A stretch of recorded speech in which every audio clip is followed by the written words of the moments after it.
Today's speaker is Janet Kuypers.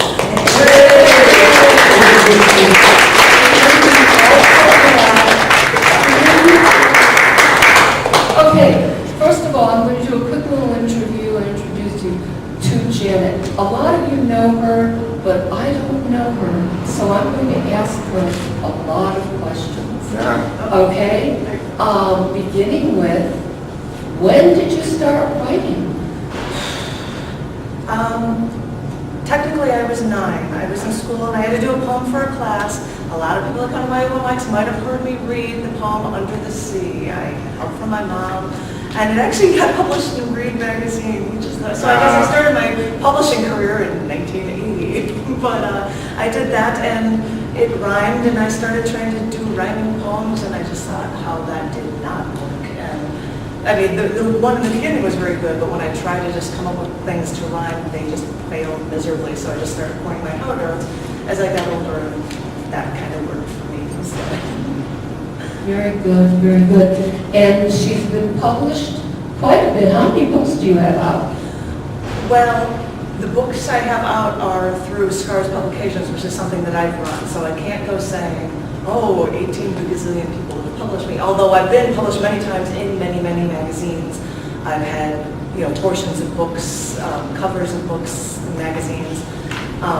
My own books, just because I would do things reflective of, I did a performance art show at the cafe called Death Comes in Threes. I did a book release of that. So I have many books, over 70, which you can see some of them there because I've got some of them, I'm like, here, I'm going to get rid of them. So if anybody would like a book, they're dirt cheap right now. but I mean, I think I checked from other sources, not from my own. I've been published over 6,000 times for writing and over 2,000 times for artwork. Because I take pictures. That's right. That's the other thing I didn't know about Janet. She's also a fine photographer. And she's traveled around the world and documented her travels.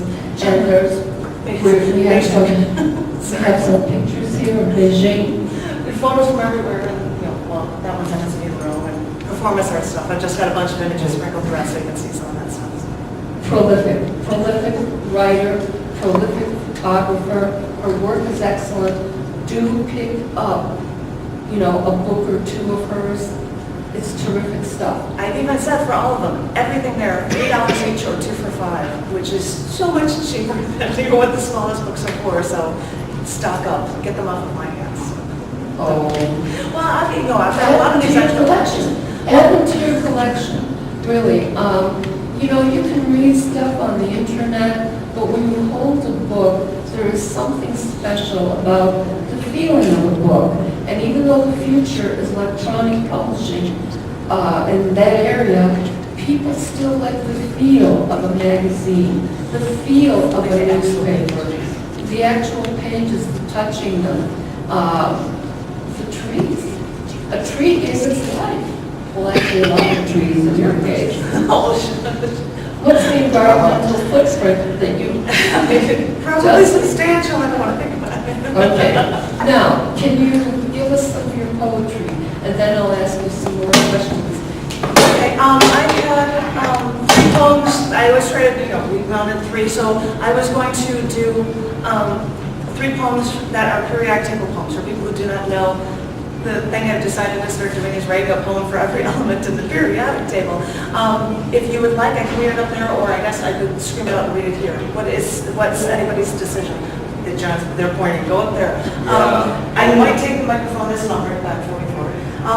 I have decided to be doing this, and some of the elements, they only have like 4 atoms of, and they don't know anything about them, which means I get to use creative license. And do something with it because I have no idea. The music you're going to hear in the background for all of these poems is from the Sahara of South Africa. I believe it's a track from the 2011 Hotel Music, and it's called On the Loose. L-O-S-E, The Loose.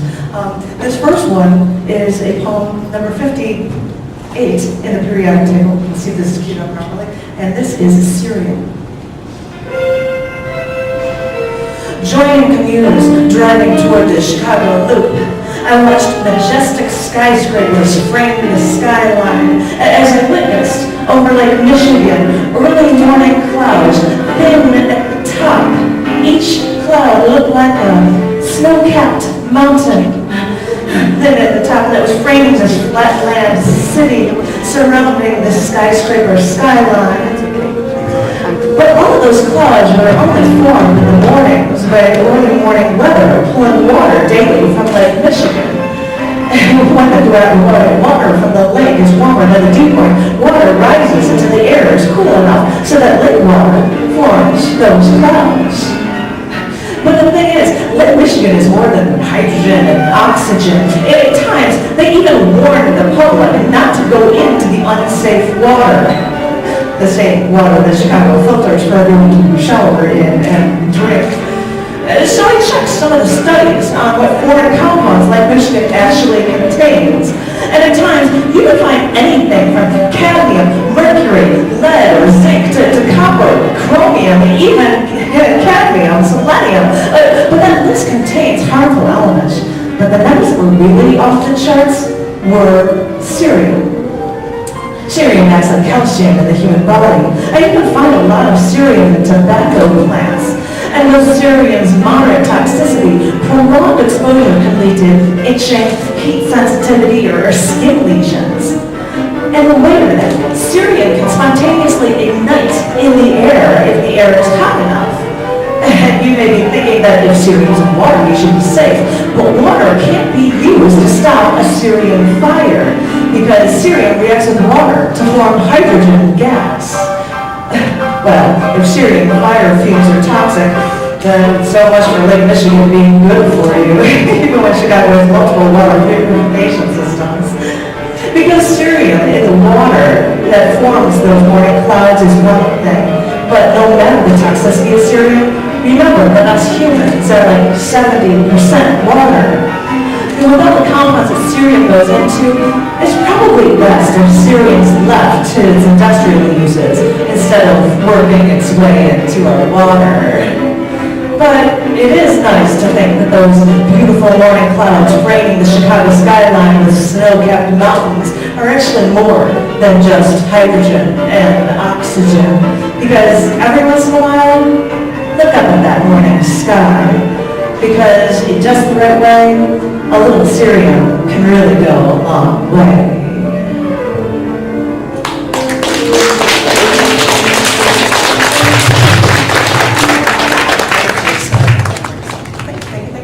With all the elements on that periodic table, I mean, I took chemistry, okay, plural. How do you begin to write a poem about an element? What goes, give me some context. What do? Do you research it? Of course I do. And in the beginning, things are easy. Oh, I'm going to write something about hydrogen or oxygen. Well, that was easy to pull out because you can think of water and you can think of, and I came out, that actually fuels fire with oxygen, so it's easy to come up with some of the basic ones. But then as I've gotten toward, and I've just been randomly going through and picking ones, and as I've gone through, it was interesting to find things about the nuclear capabilities and how things have been found in that. But I would look for something and then say, hey, I've got this idea about Lake Michigan, and what is in Lake Michigan? So I start looking, and I'm like, cerium. Tell me something about cerium, and that's how I would make the connections to then go into writing about cerium for an existing poem idea. So it's getting more interesting. And as I said, the ones at the absolute end of it, some of them don't even have names yet, so they just have Roman numeral names like Ununactium is 118. They haven't figured out a name for it. They've gotten 4 atoms of it, and they haven't been able to do any research on it. So I made something about how you've been so elusive, and I haven't been able to know about you, and change it in that way to be able to use, as I said, use some creativity to figure out where to come with poetically. So the elements are really not a fixed number, or are they? Well, at this point, there is 118, yes. Okay. And that's the top end one. But some of them they just don't know enough about, and some of those they haven't touched yet. But I probably would say I'm probably 2/3 to 3/4 the way through with it. And I found once, I'm like, oh, and I've got to do another one about hydrogen. So I'll have a bonus poem for hydrogen, or a bonus one for oxygen, or something, so. Because I'm going to do hydrogen cyanide, that's my next one. Oh, so you started combining the elements. And sometimes like one of them that I had mentioned, two poems recently that I just did a feature with Budo 309 at my poetry open mic, and I had two poems that are two elements that I mentioned and that I had already covered. So yeah, it's interesting to just try to figure out ways to throw elements into your poetry. I mean literal elements, not elements of writing your ideas. When you write a poem like that, do you presuppose that your audience knows enough about science to grasp the meaning? And by meaning, I'm saying some poems are about feelings. Are you trying to evoke a feeling about an element? Sometimes I am, and you might discover that in one of the other ones, because I've got fermium and polonium are the next two for the rest of this hour. And polonium, I mean, you definitely get ideas about polonium by the point when you're done with it. Some of them, I mean, the first piece when I talked about oxygen, I started by how I was going to swim with the white-tip sharks right off of Galapagos Islands, and I was swimming, and I'm like, you're cool. And I just kept going underwater, and I'm like, oh crap, I'm gonna need some air. And I look up and it seems really far away, and I know that water has oxygen in it, but I can't get to it, and I'm trying to get out. And so when I get to the surface, I'm coughing, and then they end up getting me in a fire somewhere, and I'm like, you know, oxygen's, you know, being supported for this, and I needed it for air, it was in the water around me. And so I would, you know, just find out different ways people will incorporate.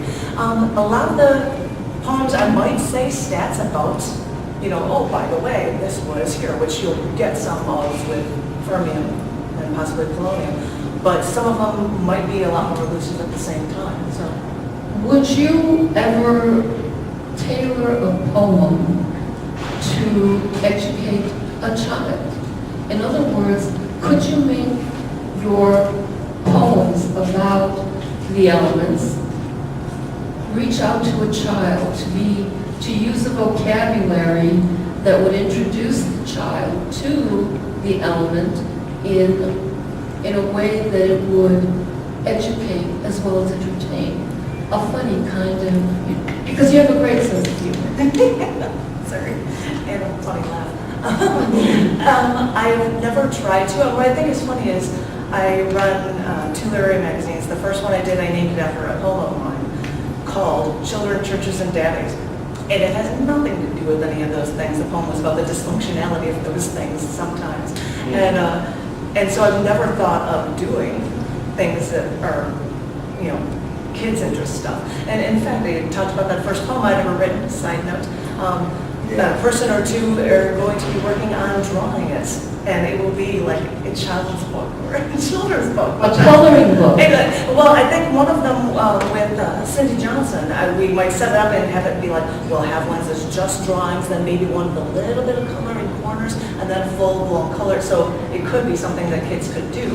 I know that someone else is doing it, and I think they are just going to be designing it, Victor Fan, as a color thing. I don't know how, I have no idea what I'm going to do with these things, but it's just novel because I've never done stuff for kids stuff, and now I'm taking the first poem I ever wrote and making children's books out of them, which is stunning. And you were asking about, would I tailor the poems that I'm writing for children? I don't, some of them might be good for that. And actually, the next one that I have here for the middle of the thing, for fermium, although it's not addressed to kids, you talk about and you learn a lot of stuff about how elements were formed and history in that poem, which might go for that. I have never tried to make this a children's interest. Educational. I mean, it's becoming that way. Horrible educational. The E word. Education. Is Cindy Johnson in the audience? No, Cindy Johnson is that man's sister, and she's doing something for her grandchild. So it's going to be a little boy looking out at the sea and all that stuff for it. So that'll be for a gift for a grandchild. Can we have another poem? Well, since I mentioned that, the 2 poems, sure. dog ant of Australia is cut in half. The halves see each other as enemies. The head tries to eat the tail, and the tail, in an effort to defend itself, battles for up to 30 minutes to sting the head. And this battle happens everywhere in the world because life is always that battle between the two halves of the whole. Because everything contains that twin, one part good, one part you're so construed into something so horribly wrong, and you want to tear it apart, that other half. You despise everything about it, everything that somehow is a part of you. So you, in life, always possess that battle. This even applies on a molecular level. Consider hydrogen. It's in our water we drink and breathe in and bathe in. And atomically, we're 67% hydrogen. But on November 1st, 1952, Ivy Mike was the code name for the first successful test of the hydrogen bomb. It's funny how you can take something so needed for our life and, like our sun, turn it into something to destroy everything that we know. Because as I said, one side gives life, the other kills. And thanks to Ivy Mike and that hydrogen bomb, 2 elements were discovered. One of them was named after physicist Enrico Fermi. You see, Fermi worked on Chicago Pile 1, the first nuclear reactor. Fermi worked in a space under Chicago University's then unused football stadium bleachers. That's because the school had not used the football stadium for 3 years because the school thought that sports were a distraction from academics. Oh, Fermi, the father of the atomic bomb, also worked on the Manhattan Project, and Fermi Lab outside of Chicago was named after him. And here's the kick. The hydrogen device that produced fermium was designed by Richard Garwin, Enrico Fermi's student. So for all that Enrico Fermi had done, it seems fitting that fermium is the heaviest element formed by the nuclear bombardment of lighter elements, like hydrogen. And this highly radioactive element was initially kept secret due to the Cold War. But it's amazing how we can discover and what we can discover while taking something we so need for life and turning it into an instrument of death. Because fermium was classified in the Cold War, Swiss scientists bombarding oxygen discovered an isotope of this element and wanted to name it Centurium to honor element 100. A good thing Fermi's nuclear work got declassified so they could honor Enrico Fermi with fermium. But wait, fermium is bad. It's radioactive. There can't be any good applications for it. Well, consider the 2 sides of any twin. Fermium's the only element where we can use its alpha particles in radiotherapy for cancer. And yes, it's radioactive, but its short half-life means it decays quickly. Because, as I said, it's amazing how 2 sides can be both bad and also so good.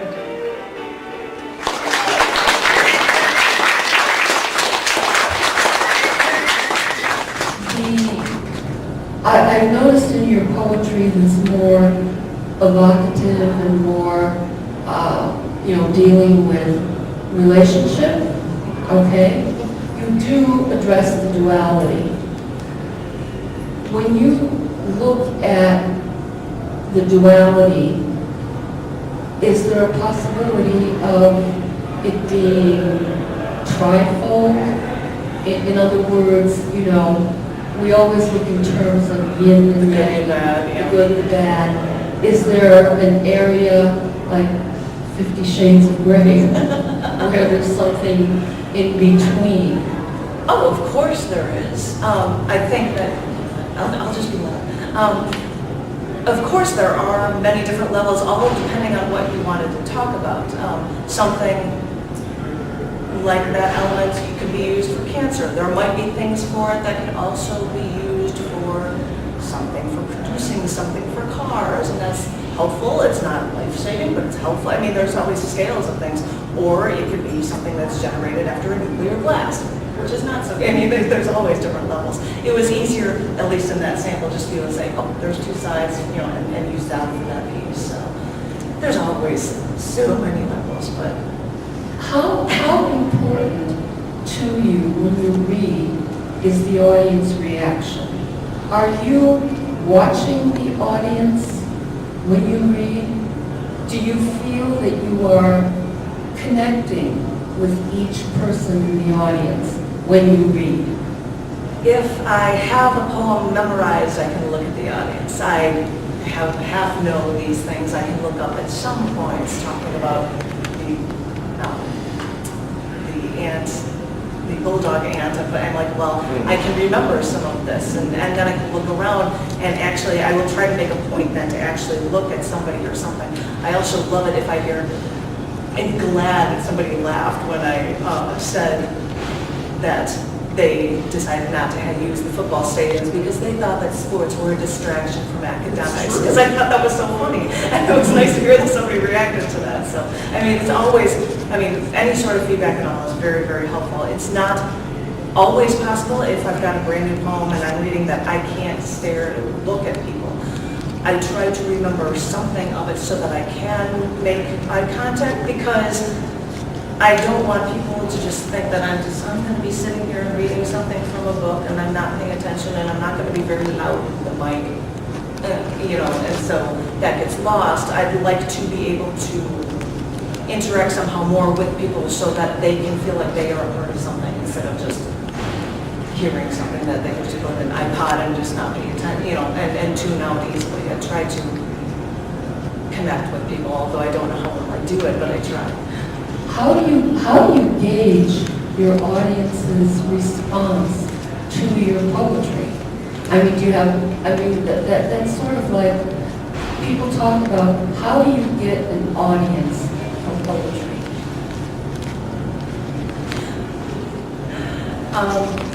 Well, most of the time when I'm reading, I am at an open mic, probably the one I'm hosting, and then occasionally at another one.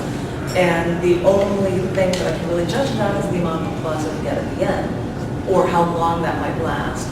Periodically, somebody might come up and say something to me, which I greatly appreciate, because I don't have many things to be able to judge on, especially because if I happen to be reading a poem and not able to look up at everyone, I don't know if they're really paying attention or not. So any feedback I can get is wonderful. Because I run a poetry open mic, I'm still going to go up and do stuff and just keep at it because that's what you do. But the more response I get from people after the fact, the better. Otherwise, all I've got to rely on is the amount of applause again, which is sad and silly, but you know, if you've got nothing else. Yeah. Well, when you're writing, do you have your audience in mind, or are you courting the muse? Does it come to you as an idea? I have an idea. I apologize to any audience in the future. I don't write for you. I mean, I get an idea, and I want to. I mean, it might become as I start developing something. How can I turn this into something for others to appreciate? Something come full circle. Starting with that poem off of Two Halves of a Whole, with a story that had nothing to do with the element, and talk about the different elements of the element, and I talk about all this bad stuff. Well, wait a minute, there can't be anything good for you. Well, bring that back in and come up with that two halves of the whole idea. That was in the case with that one, yes, there are many shades. And I said, well, of course there are. In this case, it was talking about the two halves of the head and tail of an ant, which is where that all started from. So I might work on refining or finishing so that it reaches a wider audience. But my initial ideas for things are ideas that just come to me not because I'm thinking of something for an undisclosed, elusive other. Because you can't come up with ideas for this cloud that you don't know anything about. If you have ideas in your own head, you have that and you want to be able to fashion that and then bring it in a way so that others will know, appreciate, understand. Before we move to her next poem, is there anyone in the audience that has a question?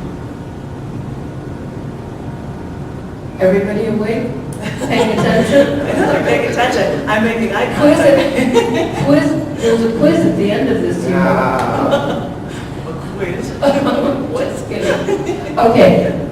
Another poem. Thank you very much. On the Indonesian island Jawa, large turtle skeletons litter the plains.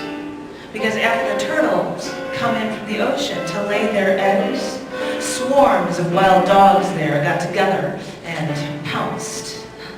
Those wild dogs flipped the turtles over and stripped them completely from their shells before they ate them alive. Because we have to remember that life is a constant avoidance of death. Since later on, many of those wild dogs who killed the turtles were prey to the tiger, who later pounced upon them. This is the cycle of life, because every birth is a prelude to death. Remember this. Don't forget. Keep in mind that elemental polonium changes in a nuclear reactor to form polonium-210. Because the former Russian agent Alexander Litvinenko was the first man to be poisoned to death from lethal polonium-210-induced acute radiation. So yes, because life is just a prelude to and a constant avoidance of death, this polonium-210 poisoning marked the beginning of an era of nuclear terrorism.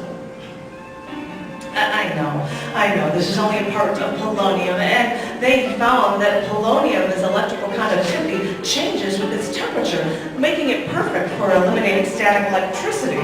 And because of its short half-life, its decay generates heat, so it's a convenient light source to generating thermoelectric power in space satellites and lunar stations. Because it's great that for space, no moving parts are required for power from polonium. Yes, I know, it's radioactive. Marie Curie discovered it, and discovered polonium, and actually named it after her homeland, Poland. And she even coined the phrase radioactivity while working. She even worked so diligently that on her own wedding day, she wore a black dress, because she could then wear it for the work she later had to do.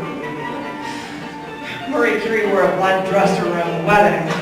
Maybe she knew that life is a constant avoidance of death. Life is just a prelude to death, because though polonium otherwise seems like a relatively harmless element, polonium-210 can still be used as just the right element for nuclear terrorism.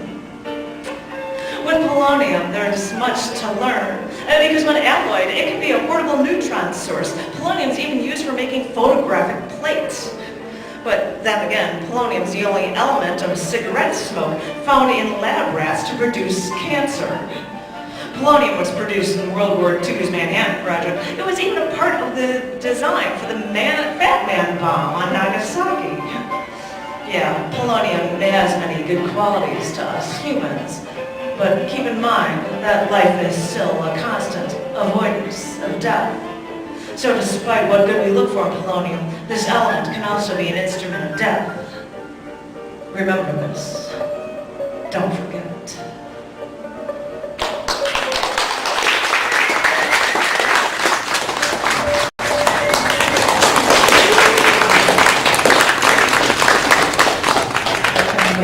I've got all of I tipped on the color when I've actually got done. So they can see how many I've got done for the color. Thank you. Did you bring any of your personal poems with? Anything you can deliver extemporaneously? Oh, I've got a few of those. Okay. First, I might as well, I'm going to end with that child poem.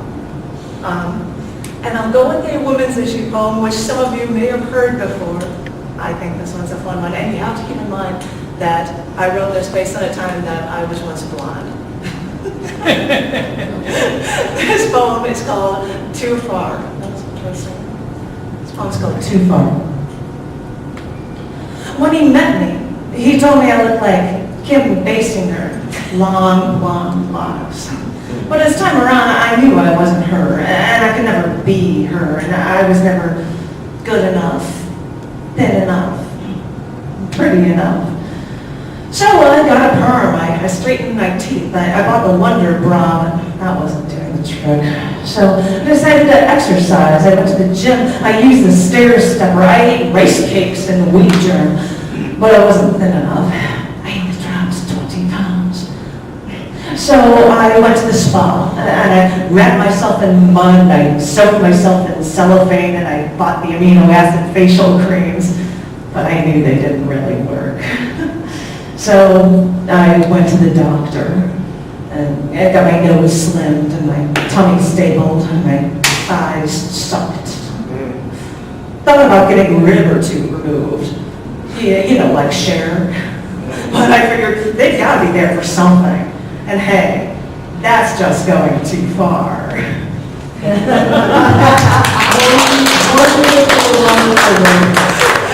You mean the ways women will hurt themselves to make themselves beautiful? Well, yes, Yes. because women, and we can talk about women and women's issues. Basically, women are taught not to like themselves, and society reinforces that. It's not a good thing. I worked as an acquaintance rate workshop facilitator for years, and I did brochures and flyers, and I hear stories because I think I heard in college that 1 in 4 women will be raped, acquaintance raped something, and it happens to a lot of them because you think that you can't stand up for yourselves, or you think, oh well, I shouldn't have dressed that way, or and there are so many different angles and so many different things. We're given so many mixed messages, and we don't know how to stand up for ourselves, or we're afraid to stand up for ourselves. I mean, there are so many. So yeah, I have a lot of women's issue pieces, but I won't give you another one. But you will give us another poem, another emotional poem. That a man that I had once dated was, well, he had just died. He was a diabetic, and I've got to find where on earth this poem might be. Here it is, $2.85. This book, by the way, you can get for $3 or 2 for $5. I'm calling from here, so $2.81. I'm very close. And so I was in a hotel because I couldn't get anywhere for the services. I couldn't get there on time to be able to pull it off because I had just run out, and I was actually in New Orleans by myself waiting for somebody to pick them up in the airport. So I wrote this a day or two after he died, and it's called Death Takes Many Forms. It is winter now. The trees have lost their leaves. The city is covered in a thin layer of soot and snow. The grass is dead. In the sunless sky, black birds circle overhead, searching for prey. An eerie cold settles over everything. Nothing is growing anymore. Death takes many forms. For you, death first came when you were 5 years old, and your mother had given you 3 shots of insulin a day before you could take a needle to yourself. Did it hurt to push that needle into your arm the first time? Or did it hurt you more to know you had no choice? Death takes many forms. Death could be someone telling you without trying that they are losing their sight. Behind Coke bottle glasses, you would see me and say, "That's a nice black suit you're wearing." And I would tell you, "It's green." And you wouldn't believe me. You wouldn't hear the howling wind of the changing seasons. Death takes many forms. I know what follows the autumn wind. It is winter now. Do you remember what had happened? The changes are subtle. The temperature drops first only slightly. It's almost imperceptible. Only when the first snow falls do you realize where all the seasons have gone. Death takes many forms. Death is a sweat-soaked shirt that shakes, dizziness when you needed food. You would look as pale as a ghost as I would hold your cold, wet arm to steady you. Quick, some sugar will make everything better. Isn't everything better yet? Death takes many forms. The signs of death can come when you lose your circulation. "My feet are numb," Janet. You'd say, "I can't feel my feet anymore." And I would rub your feet for you, and you would say it makes a difference, and you feel better. If only I could do this forever. Death takes many forms. I said goodbye to you to travel my own road, but I didn't think it was the last goodbye. How was I to know? When you left, I knew you didn't want me to go. And now it's my turn. Why are we always saying goodbye to each other? Are you trying to teach me a lesson? Because if you are, well, I've learned it. You can come back now. Death takes many forms, and now it seems you've taken me down with you. You've taken me down in that casket with you, and I'm running my hand along your jacket lapel, and I can feel the coldness of winter all around me, and I can hear them shoveling the dirt over my head, and I want to get out, and I want to take you with me. Death takes many forms. Death can be that hole you left, right over here, just a little to the left. I keep wondering when all the pain will go away, when everything will be better. You once showed me that winter could be beautiful.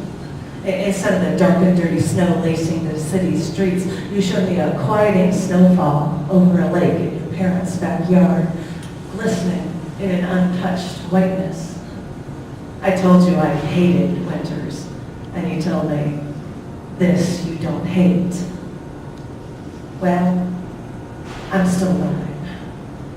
It is winter now, and death takes many forms. The seasons change for you and I. It is snowing, and something is ending. It is snowing. Somewhere, it is snowing.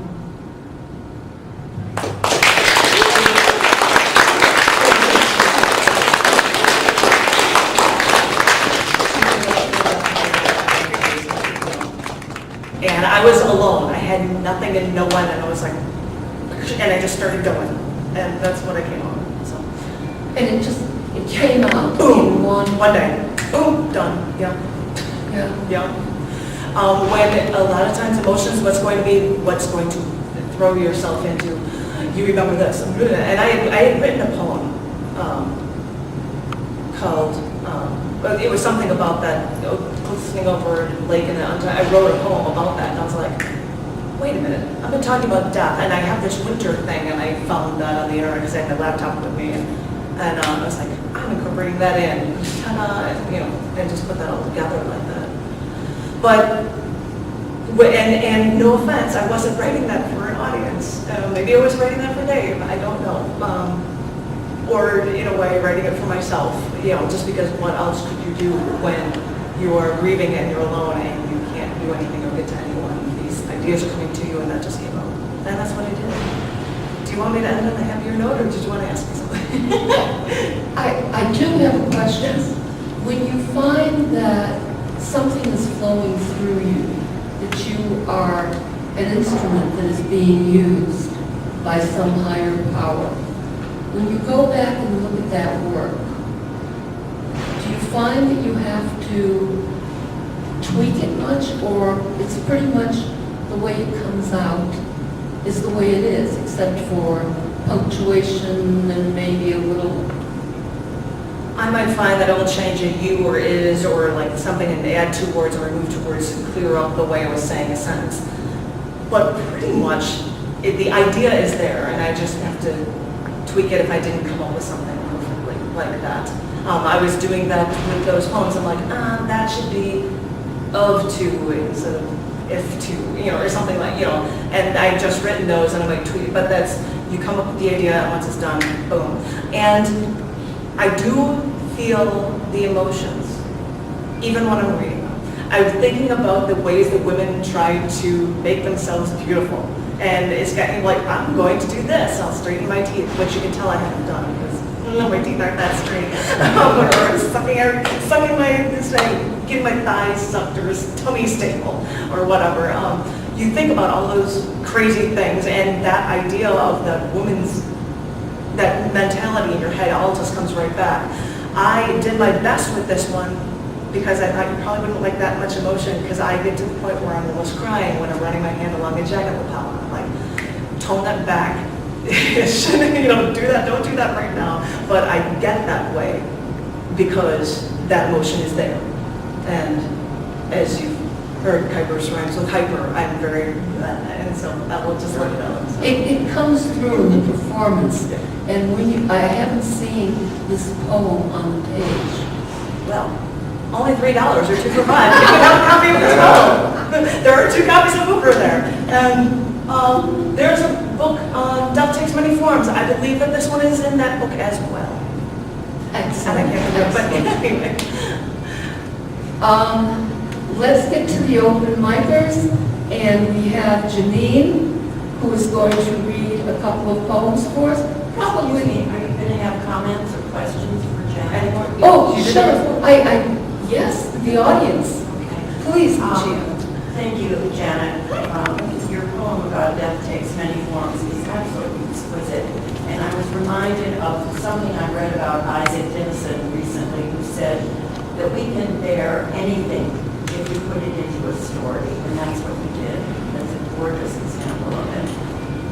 The other thing is, two other things actually. One is, as far as making oneself, the woman making herself more attractive, I think the ultimate example of that was Demi Moore, who completely, top to bottom, inside out, God knows how many, hideous procedures she went through and how many gazillions of dollars, and he still left her. He still left her. I mean, He was half her age. why did he do that? It's just madness. I don't know. And then my third thing was that I was part of a 2-woman show a number of years ago, and we had a director who was an actor / director, and what he told us about making eye contact with the audience is that it's not a good idea, that it's a distraction, and that when you look at someone in the audience, you should look at them here, not into their eyes. Right. Which has been useful to me. Because you're not then making because doing too much eye contact like that could distract you from what you're Exactly doing. right. It derails you, and I think it makes the audience uncomfortable too. Anyway, thank you. Thank Glad I was you. here. Thank you all. Lucia, excellent. Any more questions from the audience?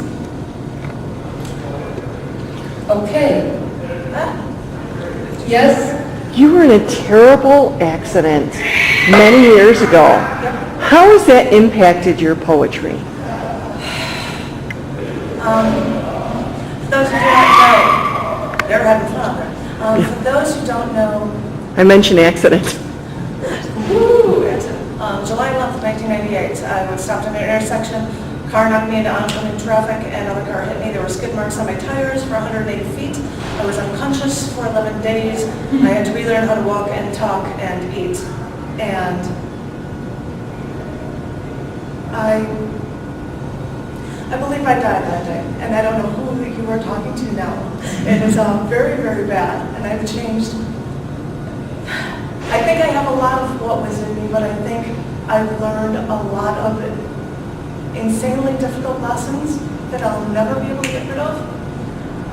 The only good thing that has happened to me after that accident is meeting the love of my life, John Young.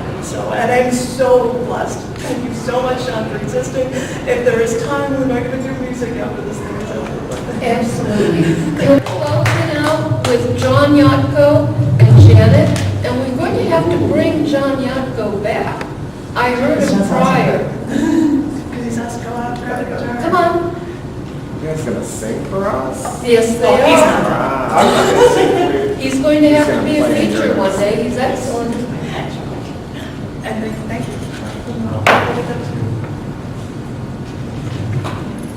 You get to go on there. We should go. I've still got that video thing. Go right on over here. Yeah, sure. I don't know what you want. Just because I got the monitor, but you want physical monitors, still go. But I don't know. This song, I used to be in an acoustic band, and this is the original song. The music behind it is from Warren Peterson. So thank you, Warren. And some of you know this one. This is what we did in life.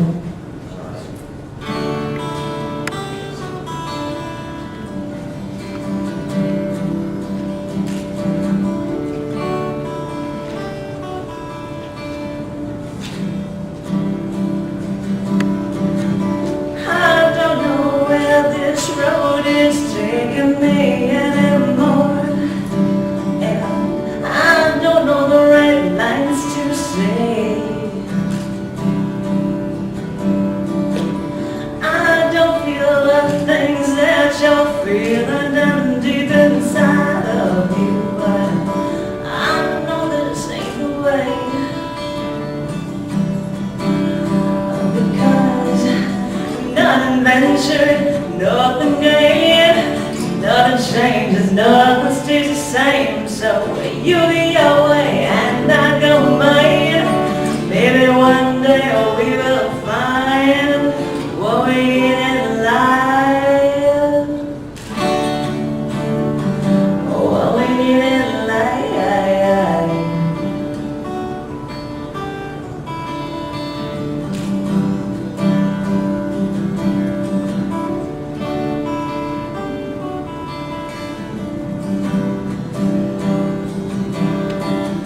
I watch the ashes from your cigarette fall to the ground, and I think this fire will die down. I think I now see what is happening here between us, and I have to say goodbye. Because nothing ventured, nothing gained, nothing changes, nothing stays the same. So you go your way and I'll go mine. Maybe one day we will find what we need in life. What we need in life.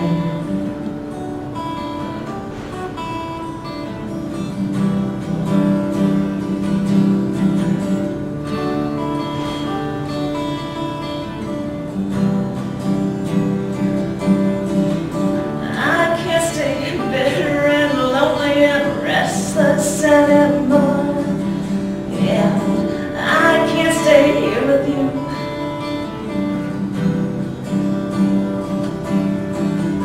I see the red in your eyes and it scares me out to death.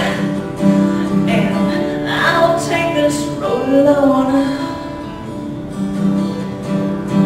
Because nothing ventured, nothing gained, nothing changes, nothing stays the same. So you go your way and I'll go mine. Maybe one day we will find what we need in life.